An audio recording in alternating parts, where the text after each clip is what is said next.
Hello viewers, আমরা চলে আসলাম TikTok আইডিতে আসার পর আমরা চলে যাব প্রোফাইলে যাওয়ার পর দেখতে পাচ্ছেন আমার টিকটক আইডি, আপনারা সবাই জয়েন হয়ে যাবেন। তো এরপর দেখতে পারবেন এই যে এডিট অপশন। তো এই জায়গায় আসার পর আমরা একটা ভুল করি, যে ভুলটা হলো আমরা ইউজার নেমে ক্লিক করি। তো আমরা অনেকেই ইউজার নেমে ক্লিক করি, যার জন্য এই কথাটা বলা।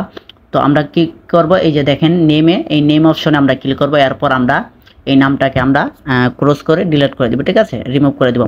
তো এরপর আমি আপনাদেরকে একটা লেখা দেখাচ্ছি। এই লেখাটা আপনারা আমার এই ভিডিও ডেসক্রিপশন বক্সে পেয়ে যাবেন, ঠিক আছে।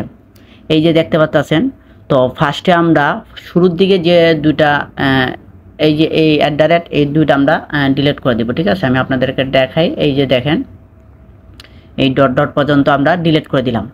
এরপর আমরা কপি যে দিস লেখাটা আছে এই জায়গায় আমরা ক্লিক করে দিব, এই লেখাটা তো ডিলিট করে দিলাম। তো এরপর আমরা কি করব, এই যে দেখেন এই শুরুর দিকে যে ডট দেওয়া আছে দুইটা, এটাকে আমরা ডিলিট করে দিই।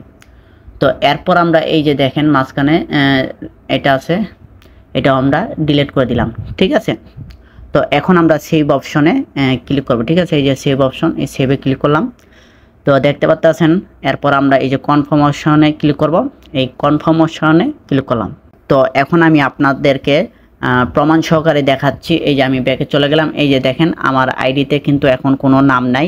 এটা তো আমার ইউজার নেম, কিন্তু অরিজিনাল যে নামটা আছে এটা কিন্তু নাই। তো এখনও যাদের হয় নাই আপনারা বলবেন অবশ্যই কমেন্টে, আমি নেক্সটে আরও সুন্দরভাবে ভিডিও বানিয়ে আপনাদের সাথে হাজির হব। তো ভিডিওটি ভালো লাগলে অবশ্যই লাইক করে দেবেন এবং সাবস্ক্রাইব করে বেল আইকনটি বাজিয়ে দেবেন।